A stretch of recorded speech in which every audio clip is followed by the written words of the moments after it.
warahmatullahi wabarakatuh.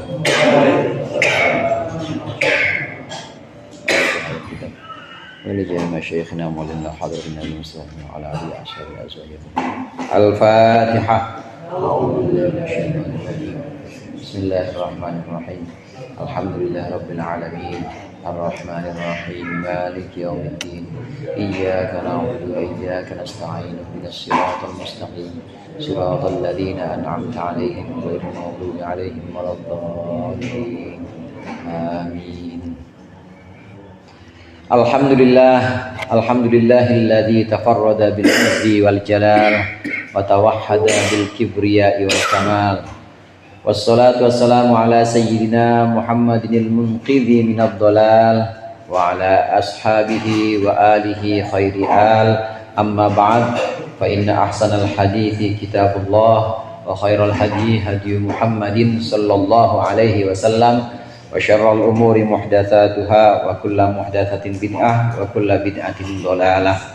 Segenap jamaah musalla al-jihad, para ustaz, para hujjaj, sesepuh dan juga para pengurus DKM maupun pengurus majelis taklim, hadirin sekalian yang berbahagia. Alhamdulillah malam hari ini kita bertemu kembali untuk melanjutkan pengajian kita mengaji kitab Sulamut Taufiq. Mudah-mudahan apa yang akan kita bahas menjadi ilmu yang bermanfaat di dunia wal akhirah. Amin ya rabbal alamin. Pembahasan terakhir kita kemarin tentang maksiat kaki. Di antara maksiat kaki yang harus kita jauhi, jangan sampai kaki kita ini digunakan untuk berlari dari tanggung jawab. Berlari dari tanggung jawab, kabur, udah ketahuan, dititipin sama mertua, dititipin anaknya. Anaknya mertua kan bini kita ya. Anaknya mertua itu bini kita, dititipin kepada kita. Kemudian lari dari tanggung jawab, ini termasuk namanya maksiat kaki. Termasuk maksiat kaki juga berjalan kepada tempat yang Allah tidak ridho, atau berjalan yang memang tujuan perjalanannya itu maksiat. Di antara macam-macam perjalanan ini ada orang yang asin fis safar, ada yang asin bis safar. Kalau orang yang maksiatnya itu memang maksiatnya dia dalam perjalanan, dia maksiatnya tidak sengaja dalam perjalanan ini ternyata dia bertemu dengan maksiat. Maka yang seperti ini masih diperbolehkan ambil rukhsah seperti jamak atau qashar salat. Ada orang tujuannya dari sini pengen silaturahim, pengen ke Bandung, emang silaturahim bener, tapi sampai di rest area ketemu sama perempuan misalnya. Nah yang seperti ini, mau mantan ke mau apa ke, pokoknya ketemu dari rest area. Nah yang seperti ini namanya asin fis safar. Dia maksiat, cuma maksiat yang memang dalam perjalanan, di tengah perjalanan, tapi niatnya bukan untuk maksiat. Bagaimana orang yang seperti ini? Orang yang seperti ini masih boleh qashar, masih boleh jamak salat, masih boleh ambil rukhsah. Andai puasa Ramadan dia nggak kuat masih boleh buka. Lain lagi kalau orang yang asin bis safar, memang dia udah tujuan maksiat. Saya pengen pergi, mau kemana bang? Pergi saya mau ke Kulon. Ngapain ke Kulon? Mau nyari musuh saya dendam banget, pengen saya bunuh. Ini kan padahal sama-sama muslim. Ini pak kan udah niatnya memang niat untuk membunuh saudaranya. Namanya ini asin bis safar. Yang seperti ini maksiat, perginya dia maksiat, dan karena perginya maksiat nggak boleh dia ambil rukhsah atau keringanan seperti jamak, qashar salat nggak boleh. Begitu juga puasa Ramadan, capek banget di jalan buka, nggak boleh. Kenapa? Tujuan perjalanannya udah maksiat. Termasuk rukhsah itu ada rukhsah tentang makanan-makanan haram, hadirin. Makanan haram itu diantaranya bangkai, daging babi, itu makanan haram. Ini ghairu bagin wala adin. Di Al-Quran disebutkan orang yang ada makanan yang diharamkan oleh Allah ini kecuali untuk orang yang memang terdesak. Famanit turra ghairu bagi wala adin fala itsma alaih. Kalau dalam keadaan terdesak, andai nggak makan mati pasti. andai nggak makan lewat ini, maka ketemunya cuma babi, maka dia boleh ambil rukhsah makan itu babi boleh, kalau terpaksa banget. Dengan syarat tadi perjalanannya bukan perjalanan maksiat. Tapi kalau perjalanan yang niatnya sudah maksiat, nggak boleh. Nggak makan gimana? Mati-mati dah udah. Orang perjalanan maksiat itu namanya rukhsah yang boleh diambil dalam keadaan perjalanan. Nah, maksiat kaki ini diantaranya perjalanan yang memang sejak awal niatnya adalah untuk maksiat, untuk berantem sama saudaranya, untuk ya tujuan-tujuan yang memang Allah haramkan, termasuk maksiat kaki. Dan yang akan kita bahas sekarang ini di halaman, tanda saya sih ada di halaman 87 sekarang ya, maksiat badan. Betul ya? Romannya pada dibaca lagi di rumah ya? Alhamdulillah rajin. Bentar lagi ulangan nih berarti. Apa dah siap? Maksiat badan. Qala al-muallif rahimahullah wa nafa'ana bihi wa bi ulumihi wa bi barakatihi fid dharain amin. Wa min ma'asil badani uququl walidaini wal firaru minaz zahfi wa qati'atur rahimi. Udah sampai situ dulu. Artinya ada di halaman berikutnya, di halaman 90. Termasuk maksiat badan, yang termasuk kemaksiatan yang dilakukan oleh badan antara lain pertama durhaka kepada orang tua, yang kedua lari dari medan peperangan, yang ketiga memutuskan silaturahim. Kalau di perang lari kan kita nggak selamat. Maksudnya melarikan diri. Melarikan diri karena mundur dan dia niat tidak mau melawan orang kafir. Dan dia niat memang mundur, nggak mau melawan orang kafir. Maksudnya al-firar minaz zahfi, bukan lari-lari dalam peperangan, bukan, melarikan diri dari peperangan. Termasuk maksiat badan yang akan kita bahas pertama kali, termasuk maksiat badan adalah uququl walidain atau durhaka kepada orang tua. Hadirin jamaah rahimakumullah, orang tua itu yang menurunkan kita, orang tua itu yang melahirkan kita. Bisa dikatakan hadirnya kita, adanya kita di dunia itu karena orang tua. Kenapa kita harus hormat kepada orang tua? Karena memang tanpa orang tua kita nggak ada. Jadi jasad kita, jasmani kita, ini badan yang kelihatan ini memang yang menghadirkan orang tua. Orang tua wajib dimuliakan.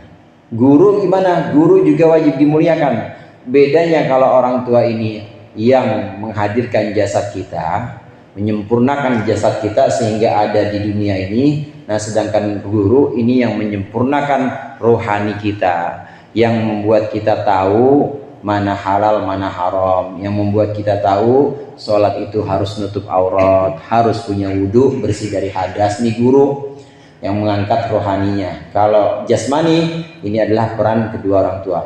Oleh karenanya durhaka kepada orang tua ini sangat dilarang dalam Islam. Orang yang durhaka kepada orang tua, kata Rasulullah SAW, orang yang durhaka kepada orang tua maka sama aja dia durhaka atau menentang aku dan Allah, kata Rasulullah. Man aqqa walidaih faqad asallaha wa rasulah. Siapa yang durhaka kepada kedua orang tuanya, dia ngelawan sama ibunya, ngelawan sama bapaknya, maka sama aja dia nantang Allah dan nantang Rasulnya Sallallahu Alaihi Wasallam. Dan satu riwayat lagi Rasulullah mengatakan, man sabba walidaih nazala ala jismihi jumarun bi adadi kulli qatratin nazalat minas sama ilal ard. Siapa orang yang misuhi, tahu misuhi? Mencaci itu caco gitu, betul nyancaci nama itu. Misu apa bahasa ini ya? Bahasa Jakartanya apa?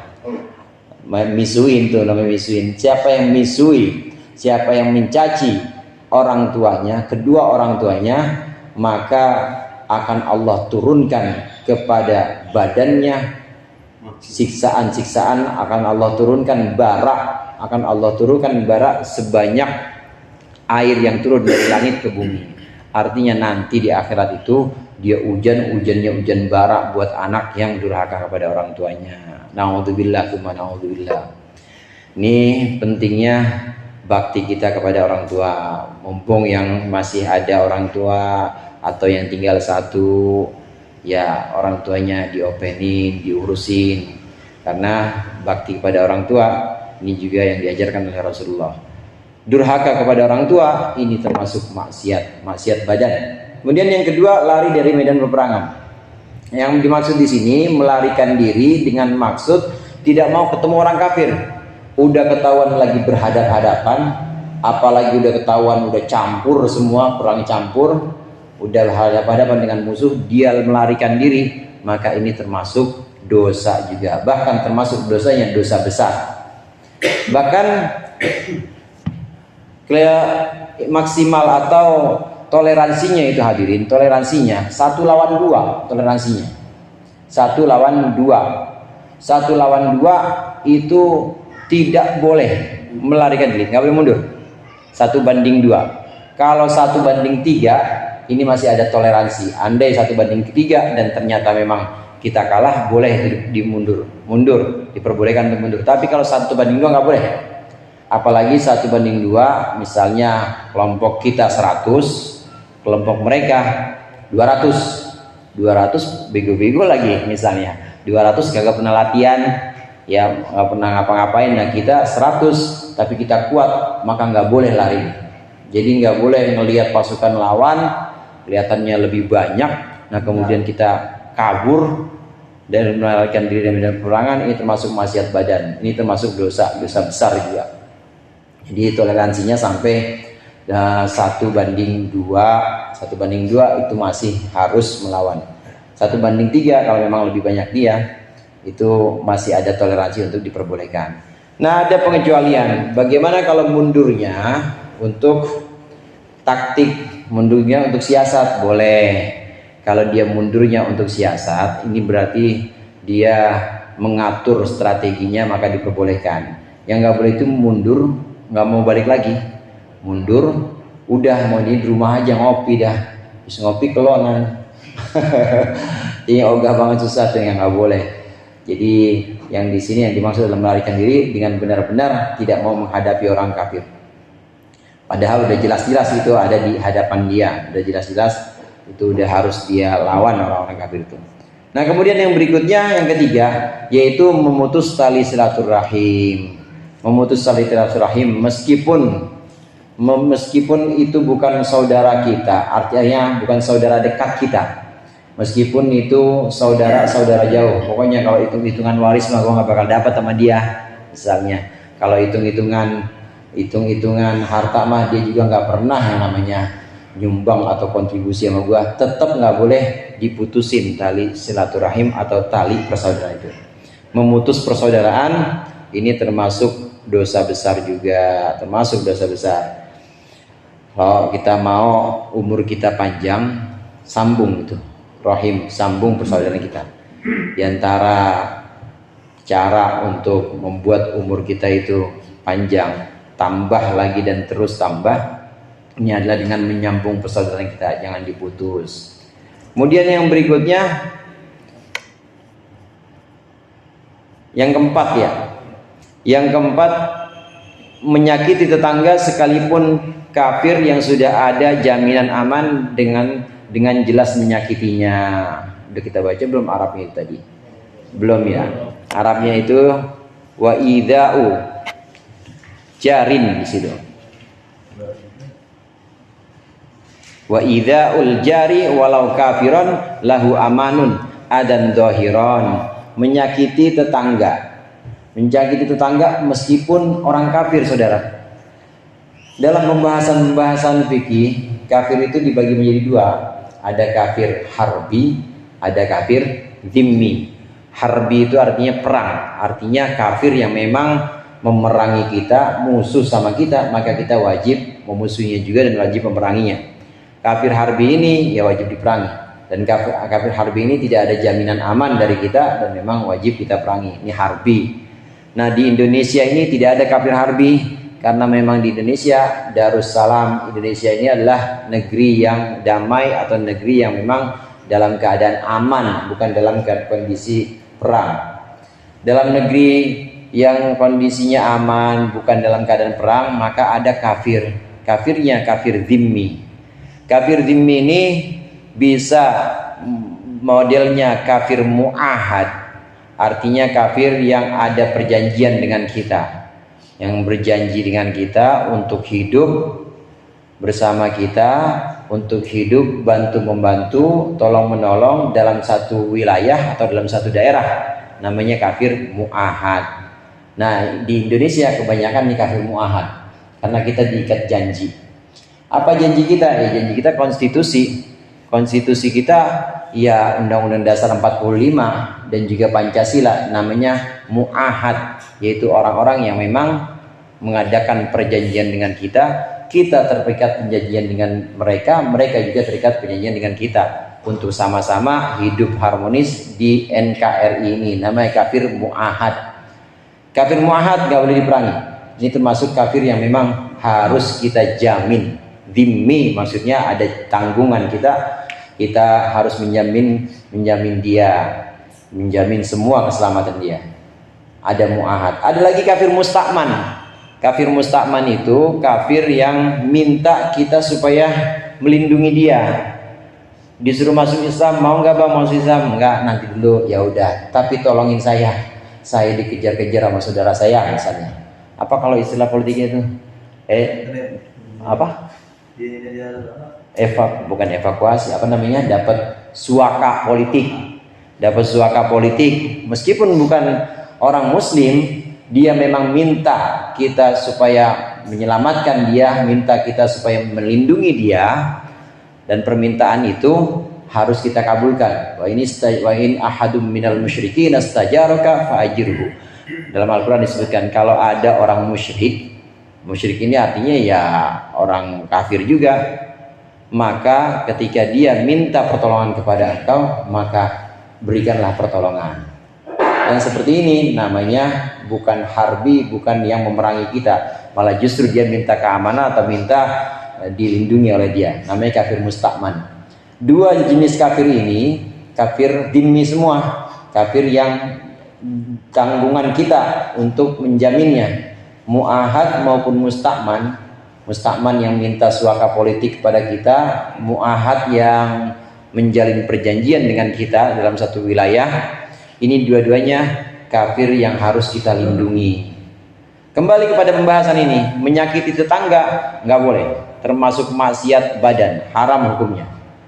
Meskipun tetangga kita kafir, samping kita kalau minggu misalnya, ya perginya bukan ke masjid, ya kita tahu agamanya memang bukan agama kita, meskipun bukan agamanya bukan sama dengan kita, kalau memang dia hidup rukun dengan kita dan dia tidak memusuhi kita, maka dia wajib kita hargai sebagai tetangga. Nggak boleh kita sakiti dia, nggak boleh kita menyakiti tetangga. Jamaah rahimakumullah, batasan tetangga ini sebagian ulama mengatakan yang dimaksud tetangga itu 40 rumah di sekitar kita. Kalau tetangganya musola, ya berarti 40 rumah ke sono, 40 rumah ke sono, 40 rumah ke sono, 40 rumah ke sono, itu namanya tetangga. Kira-kira satu RT ada nggak? Lebih. Ya, ada rumah. Ya rumahnya gede-gede banget lagi ya. Satu RW ya. Ya kira-kira. Ini bukan batasan yang baku, tetapi kalau sudah ada wilayah administrasi seperti RT RW, ya paling nggak satu RT dan itu kita harus rukun. Satu RT jangan kita sakiti, apalagi yang paling dekat dengan rumah kita, sebelah kita, kiri kanan, belakang kita. Kalau kita masak ikan asin aja dia nyium, kalau kita masak stangkar aja dia baunya kebagian. Nah kalau begitu banyakin kuahnya, kirimin dah ya, kuah doang nih bang. Ada dagingnya satu, pokoknya yang pantas saja dikirimin tetangga, meskipun kafir, meskipun kafir, gak boleh kita menyakiti karena itu haknya tetangga. Sabda Rasulullah SAW, man kana yu'minu billahi wal yawmil akhir falyukrim jarah. Siapa yang ngaku iman kepada Allah, ngaku iman kepada hari kiamat, hari akhir, maka muliakanlah tetangganya. Emang tetangga saudara, jangan kita sakiti. Yang pertama kali nolongin kita kan tetangga. Kita malam nggak ada apa-apa, istri kita lahiran misalnya, emang yang bantuin kita saudara kita yang di Ceger? Enggak. Saudara kita yang di Tasik misalnya? Enggak juga. Siapa? Ya tangga kita yang pertama kali kita minta tolong. Tolong bang, tolong panggilin taksi misalnya, atau tolong pinjam mobilnya, pasti tetangga yang kita minta tolong. Man kana yu'minu billahi wal yaumil akhir fala yu'di jarah. Riwayat lain Rasulullah menyebutkan yang ngaku iman kepada Allah, kepada hari akhir, maka jangan menyakiti tetangganya. Karena tetangga itu yang biasanya langsung melindungi kita, langsung membantu kita, atau bahkan langsung minta pertolongan kepada kita. Ini tetangga, jangan sampai kita menyakiti tetangga. Kemudian tetangga itu punya hak lebih. Andai tetangga kita itu adalah muslim, pasti. Kenapa? Dia punya dua hak, yaitu hakul jar, hak sebagai tetangga. Yang kedua, hakul muslim, hak sebagai muslim.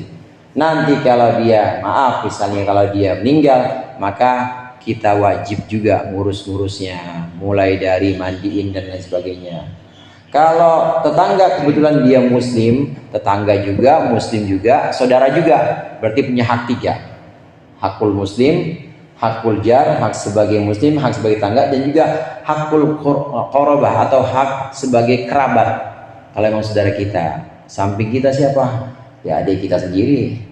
Depan rumah kita siapa? Depan rumah kita ya empok kita, ya emang rumahnya warisan kumpul di situ semua, maka itu tetangga punya tiga tuh haknya. Hak sebagai tetangga, hak sebagai muslim, dan juga hak sebagai keluarga. Kalau ada apa-apa, mau kasih sedekah atau mau kasih bantuan, mau kasih hadiah misalnya, jangan jauh-jauh dulu, jangan terus dioper kampung orang, jangan di situ dulu. Kalau lagi dapat rezeki amplop, pengen bagi-bagi, kasih dulu yang dekat itu tangga, jangan pindah kampung lain. Nanti jadi jelek omongannya saudara. Sama tetangga gak pernah ngasih, tapi kalau ke Kebayoran ngasih mulu.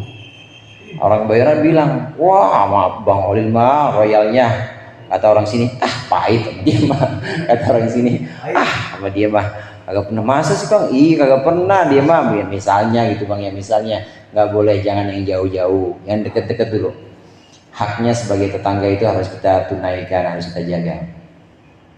Berikutnya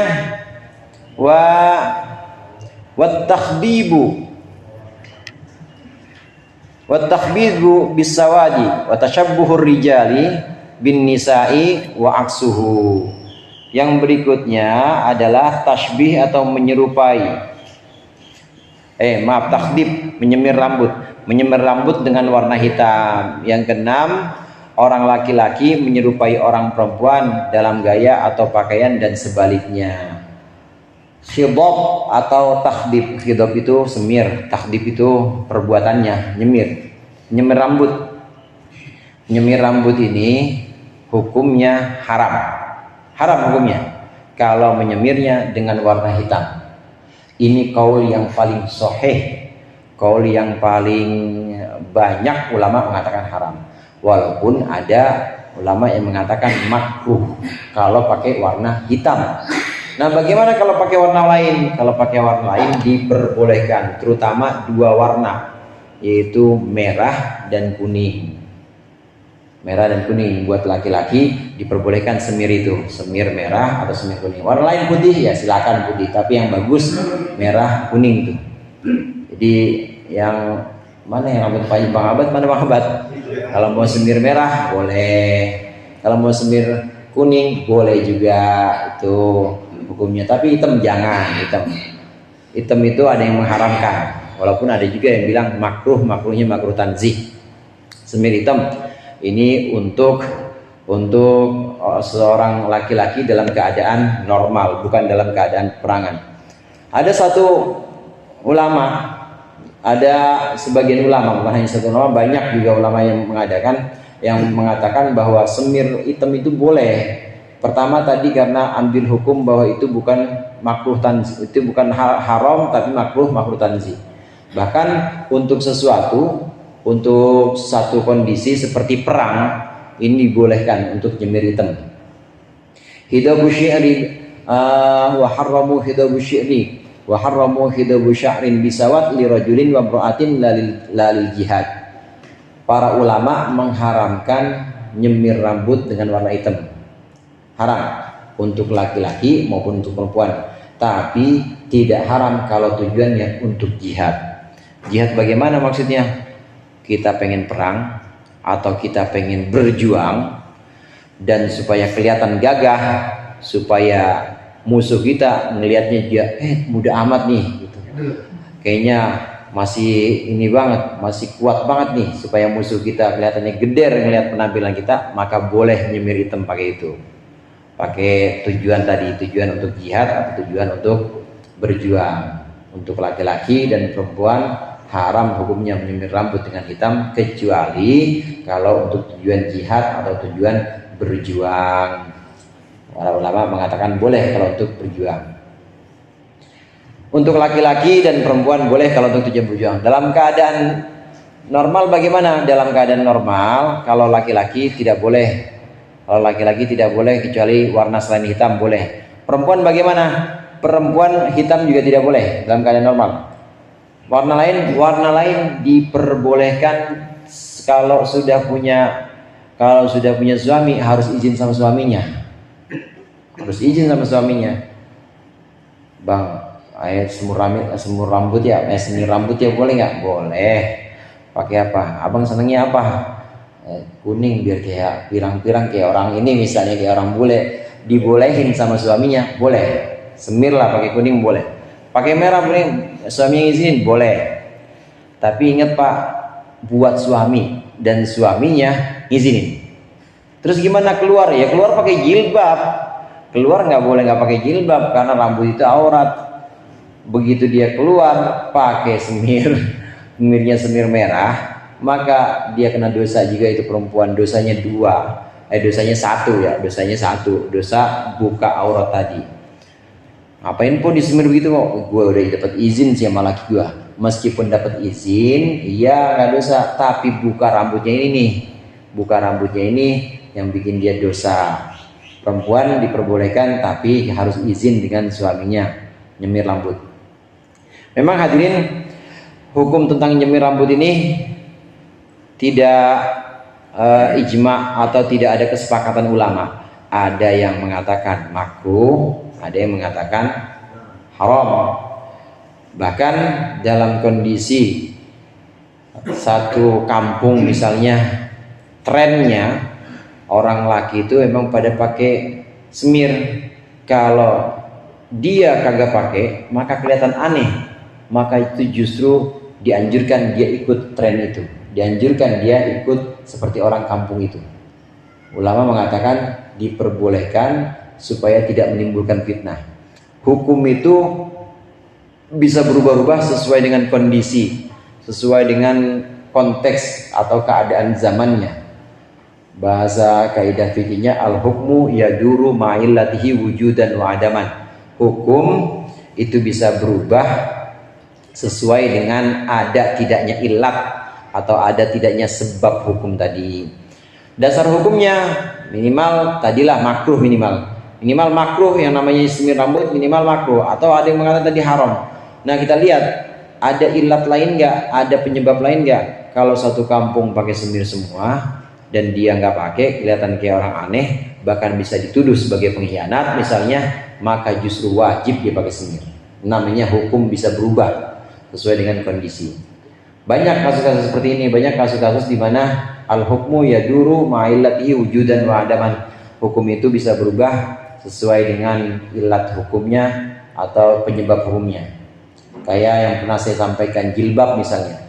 Menurut mazhab Imam Syafi'i, auratnya perempuan dalam sholat seluruh badan kecuali muka dan dua telapak tangan dalam sholat. Bagaimana di luar sholat menurut mazhab Imam Syafi'i? Di luar sholat auratnya perempuan seluruh badan. Jadi bagaimana? Ya pakai cadar, benar, pakai cadar. Nah cuma kita lihat kondisinya, dalam syarah i'anah itu disebutkan, kita lihat kondisinya.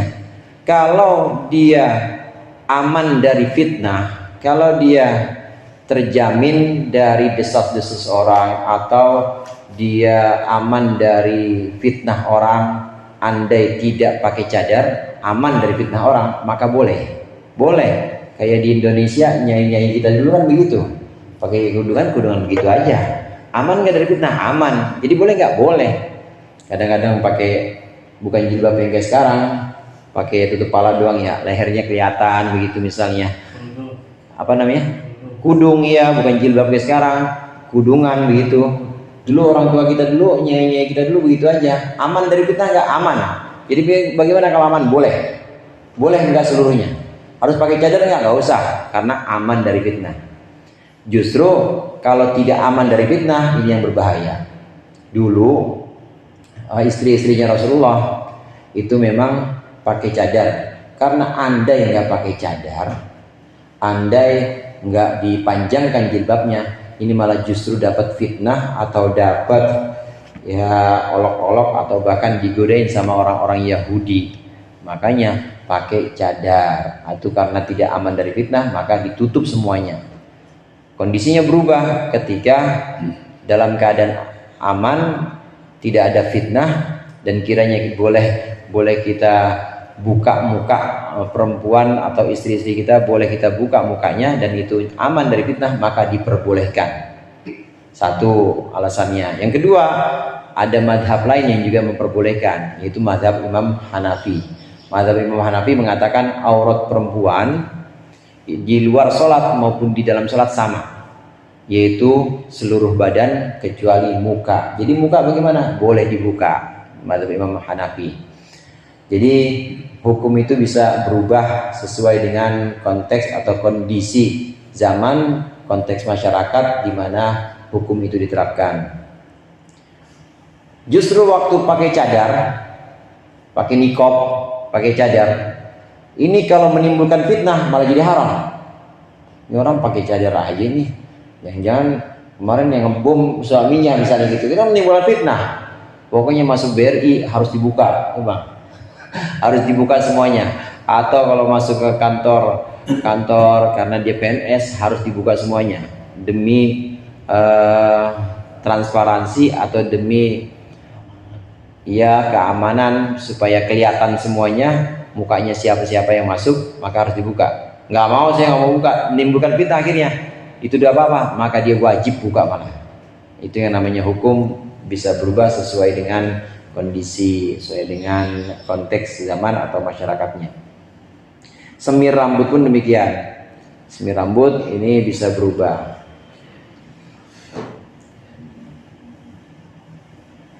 Takhdid atau menyemir rambut. Kemudian orang laki-laki menyerupai perempuan.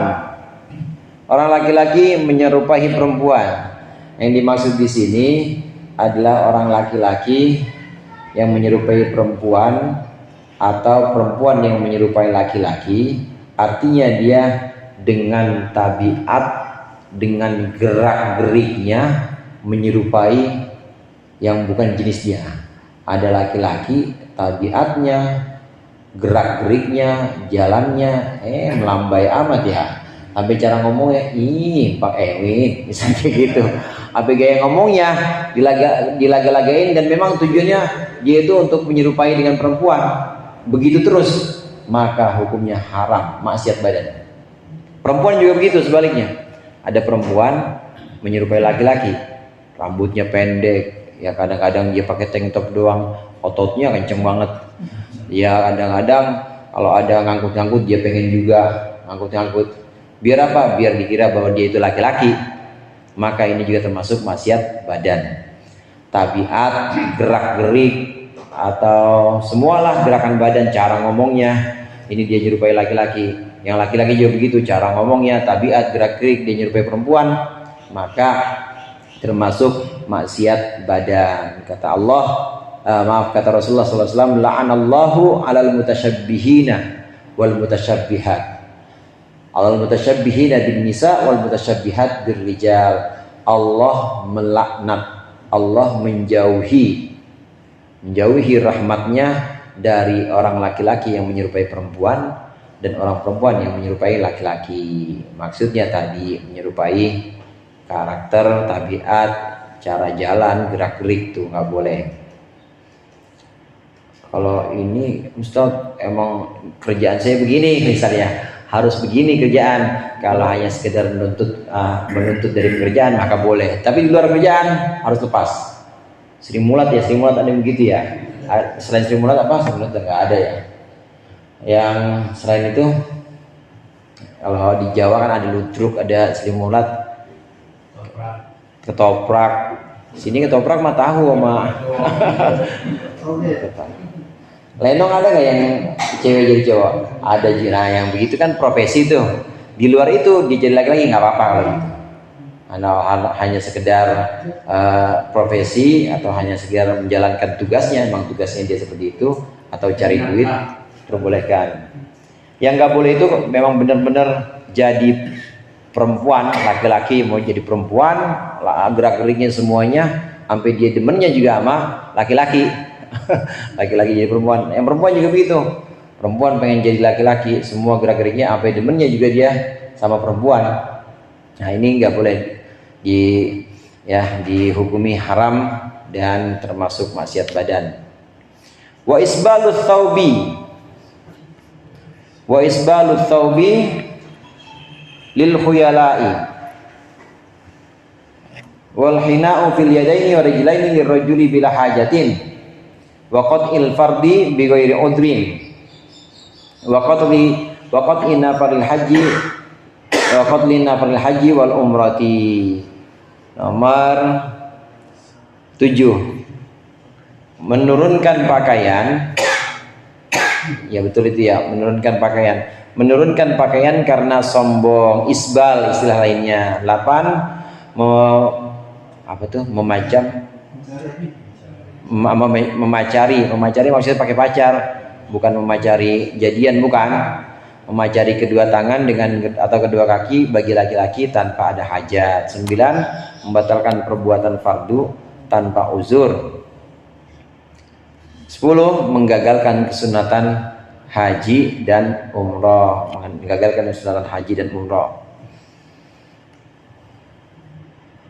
Satu lagi dah tuh.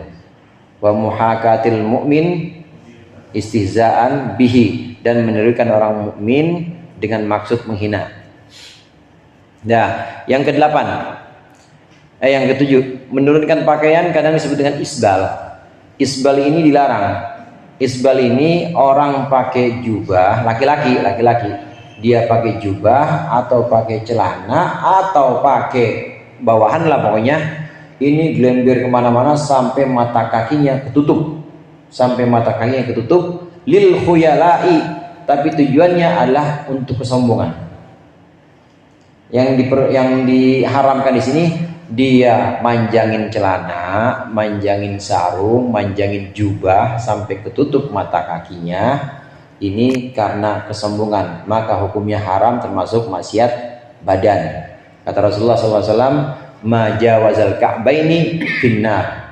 Semua yang melewati mata kaki itu neraka hukumnya. Disebut kadang-kadang dengan isbal.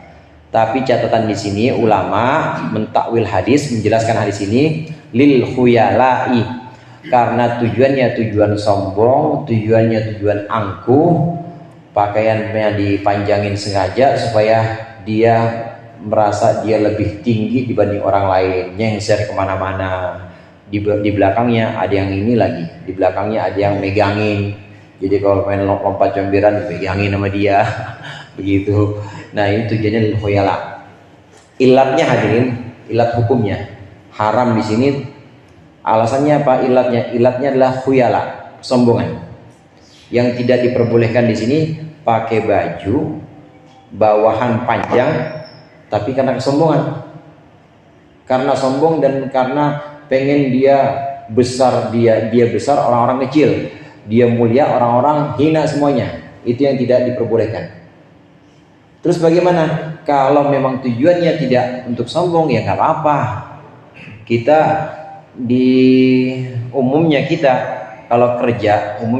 kalau di dunia kerjaan memang celana ya nutupin mata kaki, ya udah begitu aja udah. Tujuannya apa? Ya emang tujuannya bukan sombong kita, tujuannya emang kayak begitu. Jadi nggak perlu juga terus ngangkat celana kita sampai di atas mata kaki, itu nggak perlu juga. Yang namanya isbal nggak perlu begitu. Justru kalau pakai celana di atas mata kaki kemudian dia sombong, ngerasa paling benar sendiri, haram juga jadi. Karena alasan di sini bukan celananya, alasan di sini bukan nyengsernya, alasan di sini sombongnya ini, ilatnya sombong.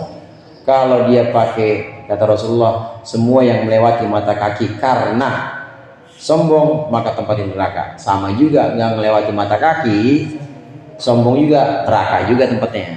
Jadi biasa-biasa aja, biasa-biasa aja. Di tempat kerja ya kayak zaman orang tua kita dulu kan ya biasa-biasa aja pakai celana. Yang namanya keamanan ya pakai celana ya biasa, nutupin mata kaki, emang begitu. Nggak usah terus dicingkrang-cingkrangin karena sombong ngerasa paling benar. Yang begitu juga neraka juga nanti. Ini isbal yang perlu saya tegaskan di sini. Jadi jangan asal isbal-isbalan tapi nggak tahu takwil hadis. Kalau Quran kita harus baca pendapat ulama-ulama tafsir. Kalau hadis kita perlu membaca pendapat takwilnya para ulama tentang hadis tersebut. Semua ulama mentakwilkan isbal, mentakwilkan ngangkat pakaian bawah dari atas mata kaki. Ini ditakwilkan isbal yang haram, nyengser yang haram itu ditakwilkan yang sombong. Jadi ilatnya apa? Ilatnya sombongnya itu yang tidak diperbolehkan. Jadi andai kita pendekkan tapi sombong ya neraka juga. Kita panjangkan sombong ya neraka juga. Dua-duanya tidak boleh karena ilatnya adalah kesombongan.